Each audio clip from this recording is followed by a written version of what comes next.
Hi, he's Bravo 1. And he is Bravo 2. Welcome to this month's Midlife Monthly SITREP. Live from the Midlife Mercenaries HQ. We're going to be talking mission chaos, favourite gear, and what is grinding our gears this month in the Exfilzone. And there's a few things grinding our gears. There is a few things. So before we started recording, you were talking about the fact that you felt a little bit stuck. Yeah, obviously we're approaching level 3. We're not as far in front as many people. We don't get quite as much time to play as some of you. But we're getting towards the end of level 2 and we are, well, I particularly, I'm feeling a little bit out-geared by players. It seems to be that we're going into raids now and getting regular kills by kitted players with Sector 16s and Sector 17s, and we just want to have a chat about it, really. So what do you think, if we look at the elephant in the room, what do you think is the cause of the stalemate, if you like, for you, or the fact that other players seem to be kitted? Well, don't get me wrong, I've got nothing against DLCs. Likewise. But I do feel that the DLC with the boost in gear has given people an advantage over people who like to enjoy the grind, such as... Yeah, I think we've and we have grinded since the wipe. We have been, as you said, we don't get as much time because we both hold down jobs, we both work, so we don't get as much time as we'd really like to get. But we do spend some time on it, and we've grinded our way through the levels. And while grinding through the levels, we've had a number of fights. We've won some, we've lost some, and we've always come away feeling good about it. Even if you lose it, you know, it's been a good fight. And we've said that. We've said, you know, at least it was a good fight. That was a good we've fight. Enjoyed that. GG's. Yeah, exactly. But that dynamic seems to have changed since the DLCs were introduced. So again, I've got nothing against DLCs. I know that the developers have to earn a living and so on and so forth. I get that, and I know that there are some players who will always need a boost. And we both have agreed as well, if these were purely cosmetic DLCs, we would have bought them. Yeah, absolutely. But because they help you to level up, I personally think I would rather grind my way up, I'd rather work my way up. But it has certainly changed the dynamic in the game. And I don't, you know, I know some people would say, oh, but it doesn't make a difference and so on and so forth. And I'm not complaining, I'm not griping, I'm merely observing, okay? But the dynamic has changed insofar as we now seem to be getting wiped out a lot quicker, a lot more in the raids, where I think while everybody was grinding up, there was a leveling up. Everybody was leveling up at the same time, at the same rate. You know, the ones who were doing it a lot and who were really good were moving, and the ones like us who were average were moving, and then the poorer players were moving, but everybody was grinding and going at a certain level. Now I think there is an acceleration in the amount of times that we are getting killed, and it always seems to be to pretty heavily geared players with Sector 16s, Sector 17s, RCs, which wasn't happening before. No, and I'm not saying that people haven't worked the way up to that. I'm not saying that that's the case, because there is people that really do put the grind into these extraction shooters. They live and breathe for it. But it seems to have gone from 0 to 100 overnight. Yeah. And I think if they'd have released the DLC at the start of Wipe, so that everybody would have been on a level playing field, everyone could have bought the DLC, everyone would have been at exactly the same level. But the fact that it came out a few weeks or a couple of weeks into Wipe, it's given newer players and people who have got time to invest that ability to overtake the curve, if that's a saying. Yeah, no, I agree, and I think you and I have talked about this while in game as well, occasionally. But I think there's other ways that the developers could have monetized or capitalized on this whole situation, which I think probably would have been again, you know, I don't sit in their boardroom. I don't know how they manage or look after their business, but even to have a simple subscription model And I don't want to go into a whole pile of detail here, but a simple subscription level where people could subscribe to Level Up or not subscribe and stay where they are. But there are different ways it could be done, different mechanics. There is different mechanics, and I think again, if it was a purely cosmetic bunker upgrades or gear, something like that, a lot more people. Because I know for a fact there is people like us that haven't invested in it purely because it gives that. It gives the step up, and again, we would have if it was about bunker upgrades, if it was about extra tables in there, changing the uniform, colour of your gear, all that kind of stuff. Stylising your weapons, things like we would have bought it. We would, but while we're talking gear, what's your favourite go-to weapon at the moment at level 2? Yeah, level 2, mate. It's still the CQB. Yeah, CQB is still my favourite. At level 2, I've sort of upped my game from using the Cobra sight to now using the hammer sight with a 45 and a red dot, so I get a little bit of range on it. I know that it sort of reduces the impact in terms of range using CQB as opposed to the M4. And by the way, I'm no weapons specialist. I just know what I like and what it feels like in my hand, that kind of thing. But I just feel a lot more confident with the CQB than I do with the longer weapons like the M4. I've had a couple of the A3 assault rifles. The M16A2s. G3. Oh, no, G3s. Sorry, G3 assault rifles. I don't know what the names are, but the shorter one and the longer one. It's the newer range of weapons. But I've tried those, and I think it's probably because they're FMJ that I just don't seem to have the same kind of impact with them.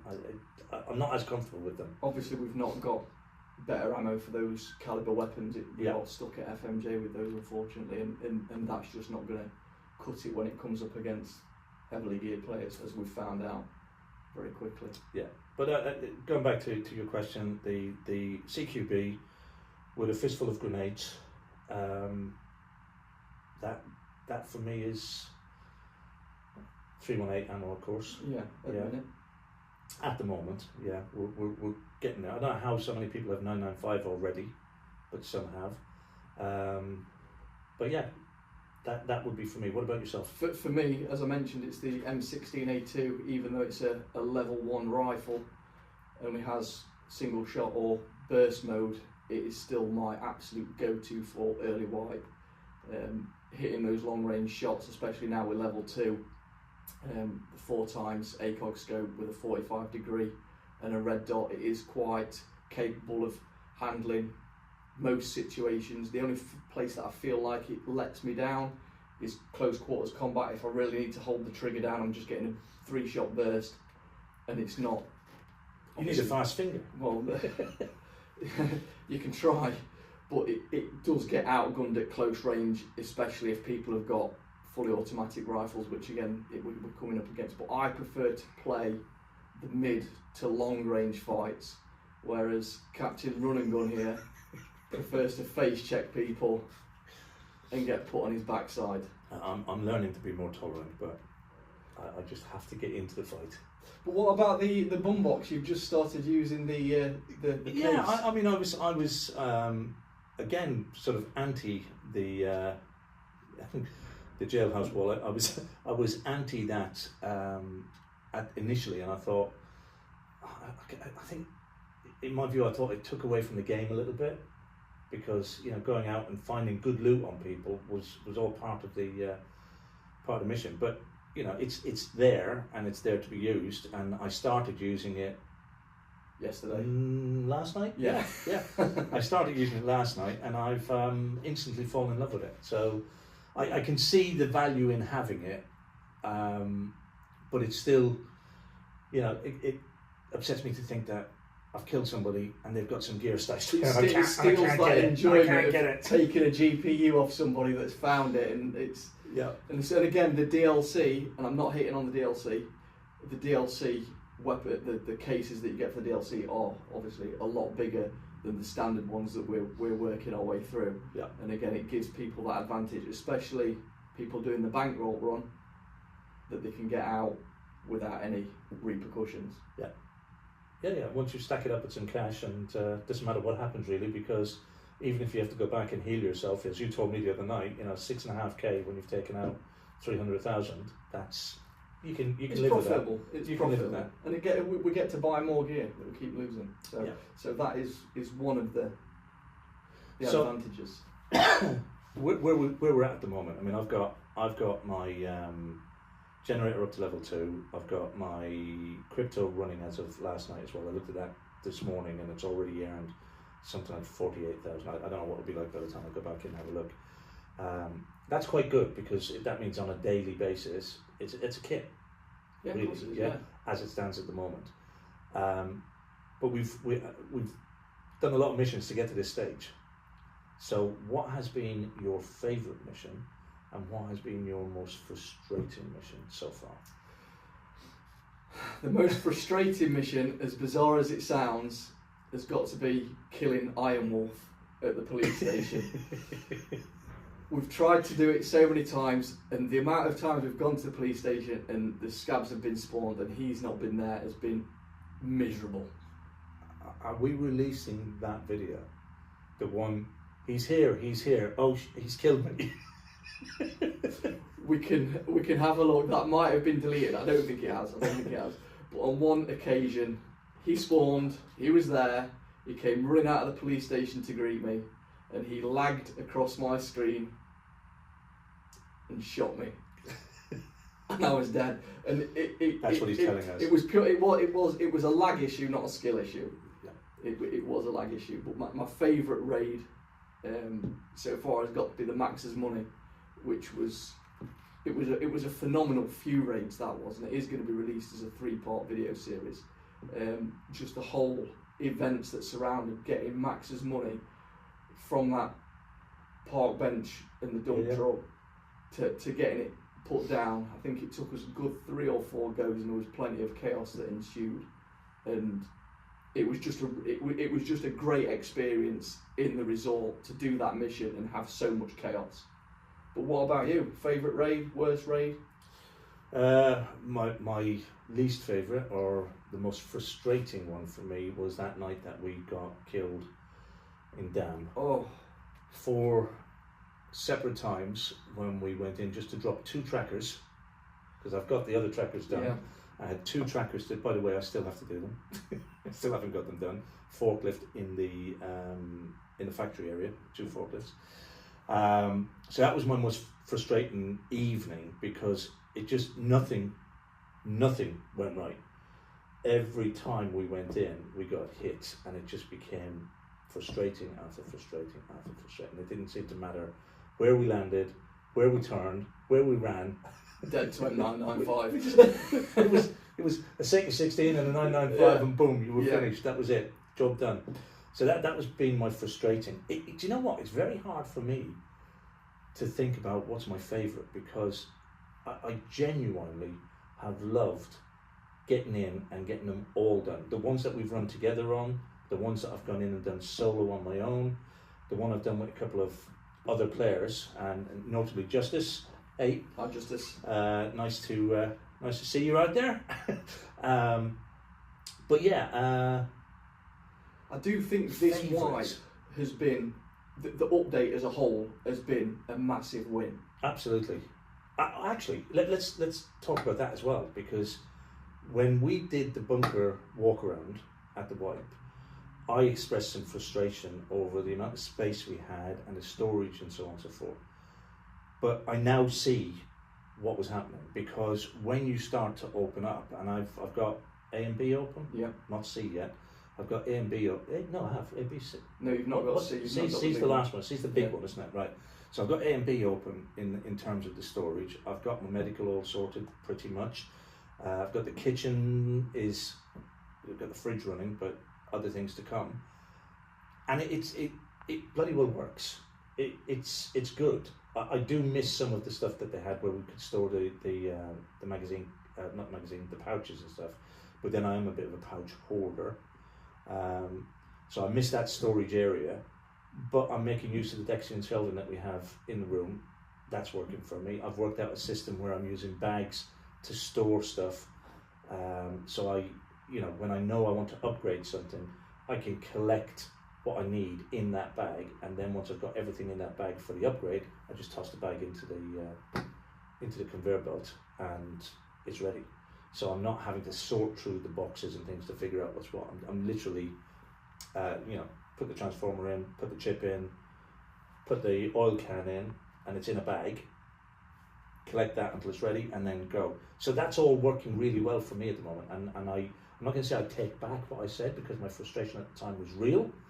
But I now see, as you open stuff up, it is a better environment. It's really good. Yeah, I do feel that the extra storage areas are more versatile than the previous wipe. However, it is still frustrating me that you can't put kits and helmets on shelves and have them stacked up and layered to infinity, because extra bags. And I can see why they've done it, because we just had kits for days, but I'm not very good at managing my bunker, so I've just got stuff everywhere. But again, I've not got my crypto running. I've still not got my generator to level 2 because I'm missing the transformers. The 2 transformers that I found so far, all wipe, went in your bag. Yes. Because you were closer than me. So there's still a lot of work to do. There is still a lot of work to do on my part. But what about scav runs? But what about them? Talk to me about your incidents. I have a particular, again, feeling about scav runs. Since this wipe, I don't know, how do you phrase it? It's like there's no honour among scavs anymore. No honour among scavs. Previously, in the previous wipe, you would bump into a scav, and maybe 1 out of every 10 would plug you and leave you and loot you. Now it seems to be 1 out of every 2 that you bump into just takes you. And I tend to be, and you don't like it, I tend to be very forgiving, very understanding, very, not forgiving, is that the right word? I expect the best from people. So when a scav waves at me, holds his gun up in the air, I'll wave back, and I'll expect him to be friendly. And then I turn my back and I'm dead. And Chris says, I told you so. Yeah, I do believe it starts with the over-friendly interaction. Yeah. When a scav is being over-friendly or making himself particularly peaceful towards you, that's when, for me, warning signs start happening. Again, the golden figurine incident.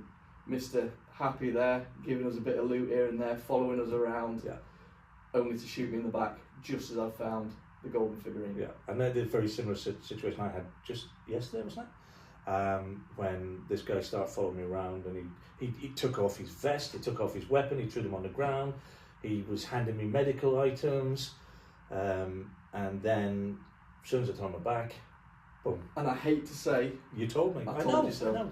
I knew it was going to happen. As soon as the over-friendliness begins, all this malarkey, here's my bag, here's my gun, take my bag out, that's it. The trust for me with scavs is gone. And I'm going to start a movement now. End scav on scav violence, bring the honour back, let everybody exfil, we're all in it for the loot. You might have got a bigger backpack, you might have got a smaller backpack, but don't take it out on other scavs. We have, as scavs, we have... But in the old wipe, I have bumped into scavs in raid, and we have tackled contractors. As a team. Teaming up and tackling contractors. We've teamed up. Like this. Don't know them from Adam, but we've teamed up and we've gone after contract because we hear gunfire, and there's an opportunity that we can loot. That's not happening, and the scavs they're not helping one another. They're just in it for themselves, and at the bakery, when we bumped into the 2 other scavs, and there was 4 of us taking on contractors in the old one. In the old one. But I do think again, I do think the beer festival and the mad scramble for the beer bottles changed the dynamic massively. Absolutely. And obviously, as a scav, you've got nothing to lose. Yeah, as we know all too well. Yeah. So, have you got anything else that you'd like to cover? What would we like to cover? Favourite time to play? Favourite time to play? it's going to be evenings, mate, because it's the only time we get to play. So, as you know, we're from the UK, so our play time is always going to be from 7 a.m. till sort of midnight, 1 a.m. ish, something like that. So if you want to catch us in raid and take our stuff, that's the time to be. Yeah, and we want to work out a mechanism whereby we can have people come in and run with us. And we've had some discussion back and forth with that. And again, you know, time zone makes a difference. The fact that we hold down jobs makes a difference. You know, we're not like professional streamers or professional players or anything like that. But we need to work out a mechanism, and it may be that we create some kind of a list. Yeah. And yeah, we will work on it, and we will aim to do it. There's one other thing I want to talk to you about, because we both got pretty excited about it, and I don't know that we did it in a recording. The new map. The resort. The resort. I love it. It is an incredible map. I love it as an environment, just to run around in. It's got plenty of cover, it's got plenty of hidey holes.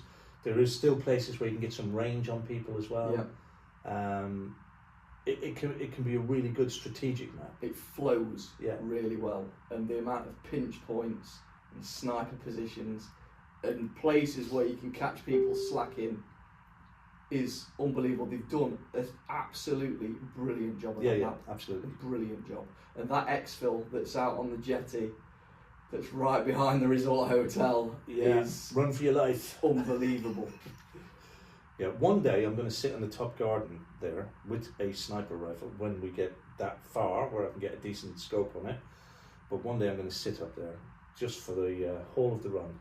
Yeah. And take out anybody coming that direction. So watch out, could be you. So yeah, if you've got anything that you want us to discuss in our Midlife Monthly SITREP, then let us know in the comments. The few of you that have commented already, you know that we like to read the comments. We try and get back to everybody.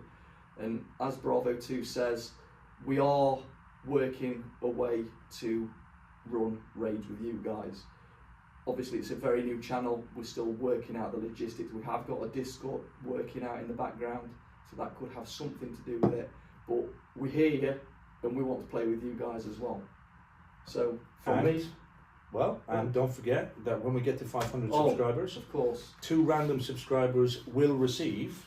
We will do a random, again, we'll work out the mechanism for it, but once we get to 500 subscribers, so please, you know, if you're watching this and you haven't yet subscribed, do subscribe, because this is new to us. We, as I said, we're not professional streamers or recorders or content creators.